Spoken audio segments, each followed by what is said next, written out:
So just this past November, my dad actually finished up. He retired from working at a company that he'd been working at for 50 years. And when I think about that today, it's pretty extraordinary because I've been with my company that I started for 6 years, and it's my third career change. So you might think that my dad and I have very little to talk about when it comes to business. But the thing is that on my dad's very first day in his job, the very first day of his career, he was given this little tie bar, and on that tie bar there was a pair of shoes. And he was told that was to remind him to always put himself in the customer's shoes. And at Shoes of Prey, we are kind of about shoes, but really what we're about is giving customers exactly what they want when they want it. So my dad and I still have a lot to talk about even today. Now, I appreciate that a lot of you are not my target audience, so I'm just going to take you through a little bit about what Shoes of Prey is. So we are the place where women can design their own shoes. Predecessors to us included people like Nike ID, where you could color in your sneakers and put some stitching with your name on it. At Shoes of Prey, you literally choose every single part of your shoe, so creating exactly what you want. We started in October 2009. We hit break even at 2 months, multi-million revenue in under 2 years. Just in the past 5 months, we've shipped to over 92 countries and started to open stores with Nordstrom. We recently clocked up a round of funding that took us to about 25 million in funding total today, and Nordstrom came in on that round. So we're really excited about having such an incredible retailer get behind mass customization, which we obviously think is the future. To have a look at the heartbeat of the business, this is what our design studio looks like. So it dynamically visualizes the shoe that you're creating. So if you want something that is a flat to the floor shoe, 1 inch, all the way through to a 6-inch heel. Guys, I know this doesn't sound important, but it is. We do sizes 2 all the way through to 15, including half sizes, width adjustments, all this kind of stuff. So there are literally trillions upon trillions of kinds of shoes that you can design when it comes to when you turn up at Shoes of Prey. So as mentioned, I do have co-founders. We've got Michael Fox on the far side, who unfortunately couldn't make it tonight. He is our CEO and has a background in operations. So he worked for one of the largest retailers in Australia that at the time was the fastest growing retailer in Australia. And he was their first graduate that they took on board. So he learned all of their operations, and it was an incredible base for then starting our own retail business.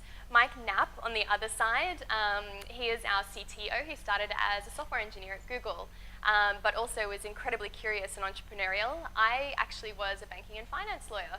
So the three of us met at law school. I became frustrated with being a lawyer. It wasn't my jam. I started to think about all the things that were important to me in life, not just in my career, and then I looked for something that would fit with the things that would make me happy. I went into advertising, learned about building brands, and then started Shoes of Prey. But that came about because I didn't really like shoes. I couldn't find what I wanted. You know, it was either the heel was the wrong height, or it had a icky decoration on the front of it. And as I was searching, I found someone I could commission shoe designs with, and I was so excited. So I started making shoes, and I found someone I could commission designs with, started making with them. My girlfriend said to me, "Where are these shoes coming from?" And when I explained, they asked for me to help them to make some designs as well. So I started to do that. But I've got to say, I wouldn't have thought to turn it into a business idea had it not been for Mike and Michael. They were both at Google at the time. And they were looking at this e-commerce sort of explosion that was happening, and they were so keen to get on board, but they didn't have an idea. So designing your own shoes online became the idea powering Shoes of Prey. Now, you might notice that Michael Fox and I have the same surname. Not my brother, not my husband, actually my ex-husband. But that's a really different presentation, so let's just keep moving through that, okay? Now, you might be wondering why customize, because it sounds like a bit of a novelty, and as mentioned, like something that, you know, sounds like it should come up 4 or 5 years down the track. And I will admit that I think that Shoes of Prey is a little bit before its time, but that does have its advantages. Now, tell me if you have heard or even said these things in the past month, or, you know, oh, they didn't have my size, they didn't have it in the color that I wanted it in, oh, it didn't fit properly, oh, I just, you know, I couldn't find anything that I liked. These are not just, you know, whinging gripes that we hear, you know, when we're going shopping. This is because there's a new consumer need evolving. So let me explain what I think. I actually think it's very connected to manufacturing. So in the olden days, when we wanted a pair of shoes, we would go and see our local cobbler. And this was really highlighted to me when I first showed Shoes of Prey to my nonna. So I was sitting down with her and I was like, oh, it's a website, this is what it does, and showed her how she could design her shoe, and she just looked at me like, she was trying to be supportive, but I could see that kind of blank, like we missed each other. So then I pulled out all the swatch books and I was showing her that and showing her some of the shoes, and she started laughing at me. And let me be clear, she wasn't laughing with me, she was laughing at me, and I was like, no, what's going on? And she said to me in this beautiful Sicilian dialect that she uses, oh, Jodie, this is how I used to buy my shoes in Sicily, and she's right. So we would turn up, we'd see the cobbler, we'd design the shoe, and then weeks later, we would get that shoe after a couple of fittings. And the consumer need became, I've got something on Saturday night, actually. I'd like to buy more shoes more quickly. And so we had the Industrial Revolution, and then that helped us to be able to have many shoes all at once. So that today we can say, I need a pair of shoes, I'll just pop to the store. But as I mentioned, we've got this new set of needs that are evolving, which are, I wish I could buy shoes that I like and fit well, but I can only buy what's on the shelf.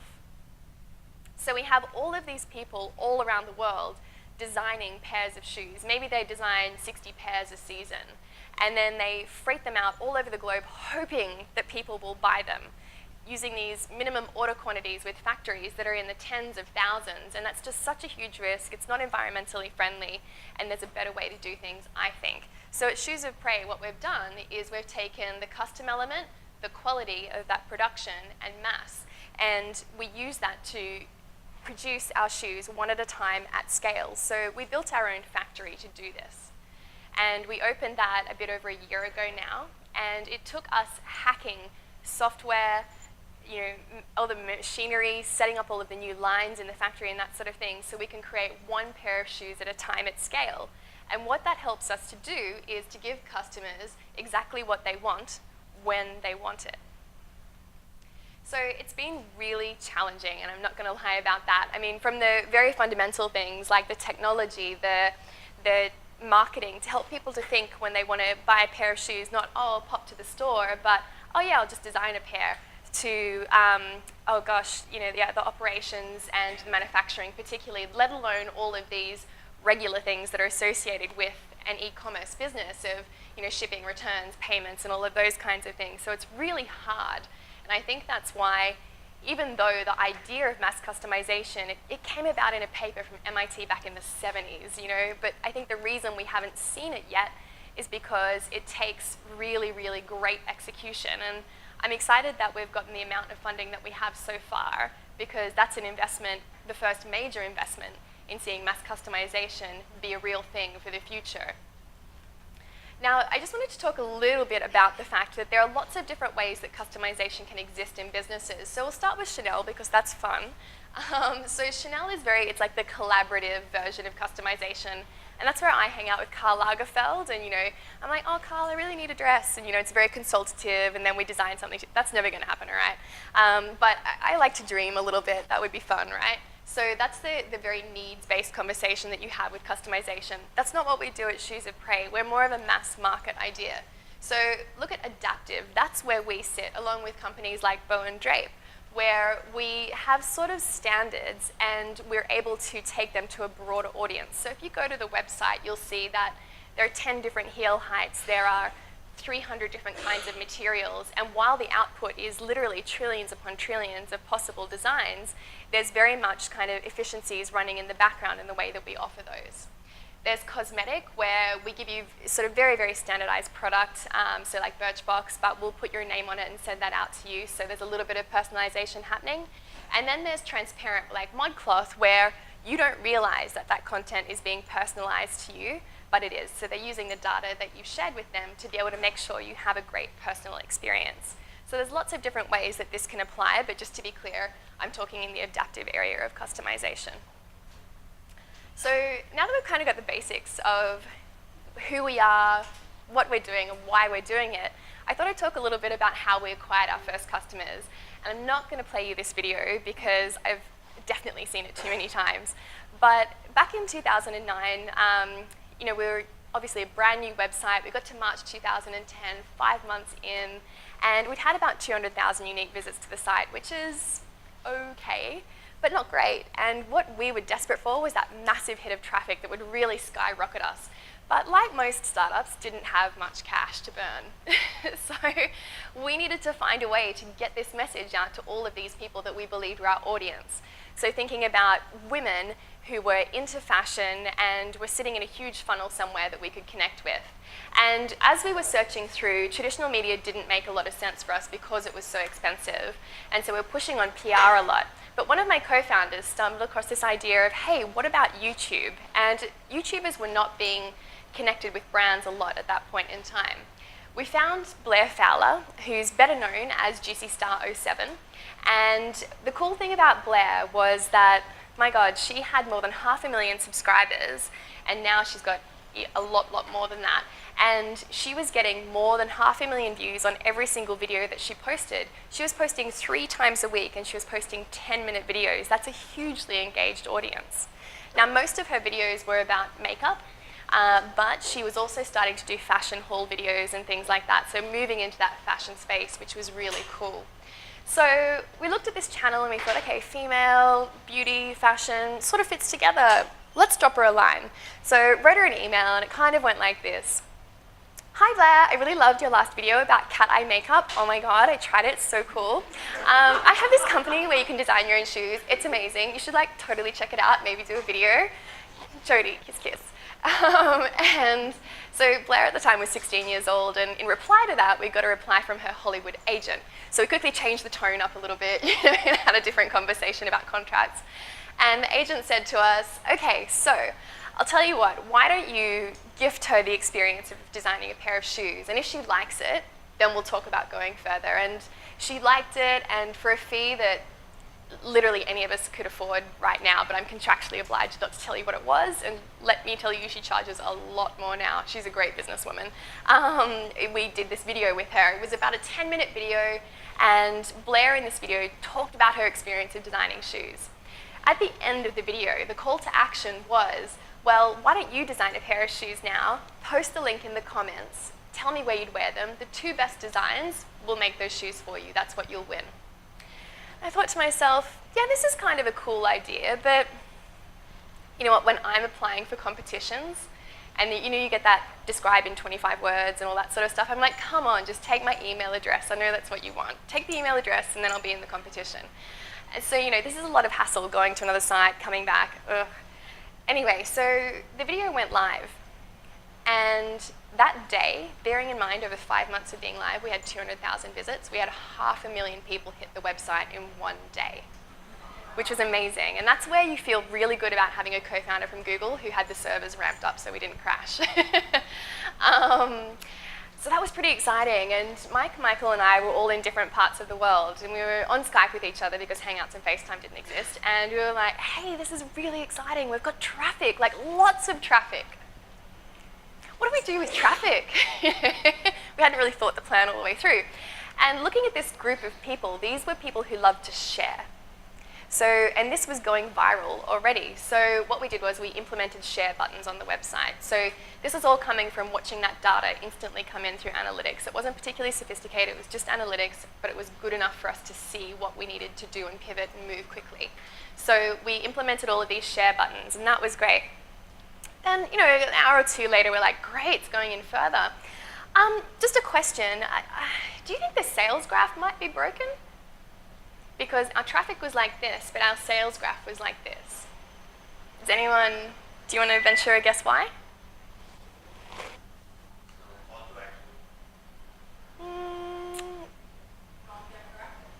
Yeah, exactly, because who watches 16-year-old girls check out fashion on YouTube?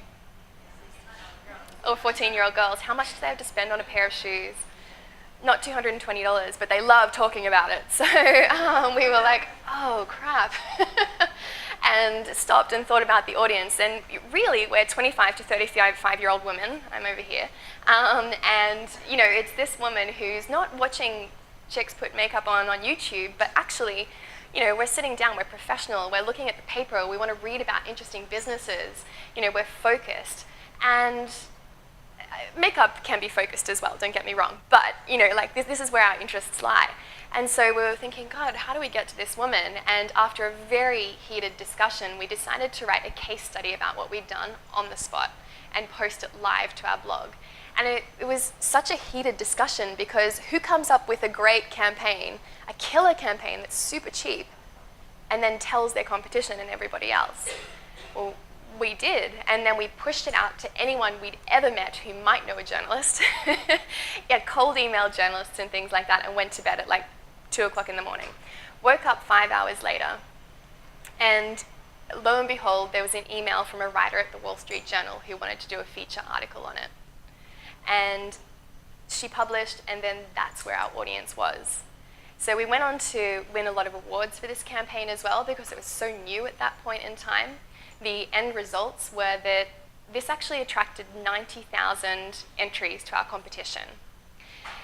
So that also made it the most commented video worldwide that day on YouTube, which pushed it to the front page of YouTube. That pulled us in a whole lot more traffic as well.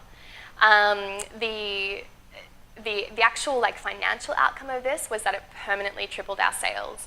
And I think that the most successful marketing campaigns that you can have, the most successful acquisitions are the ones that move your baseline, not just spike your sales.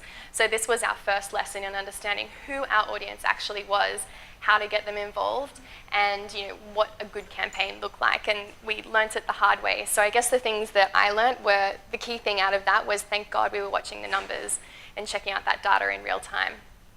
I'm sure you'll be smarter and better planned than we were.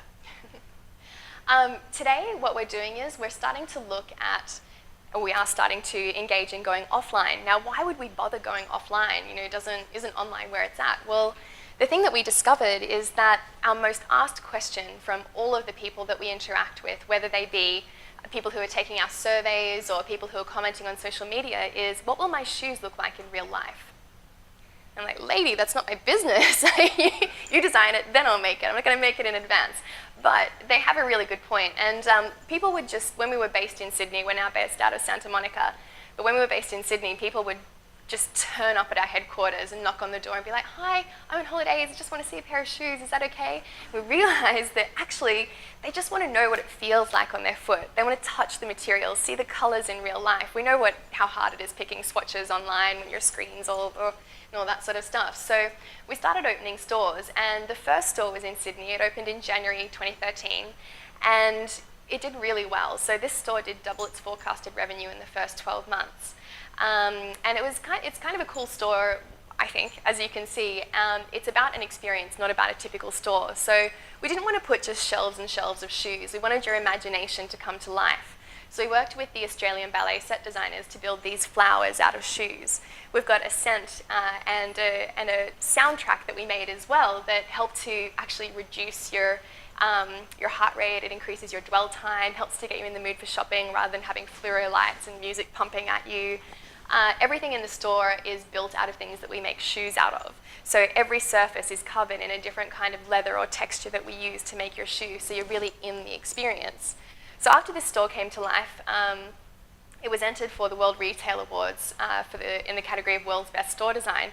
And epically, we got to the finals for that. We were up against Karl Lagerfeld and for his concept store in Paris, and up against Puma for their store in Osaka.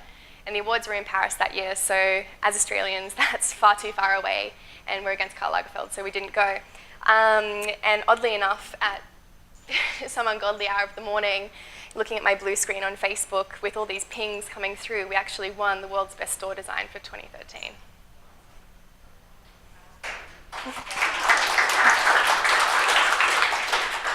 So moral of the story, if someone tells you to go to Paris, just go.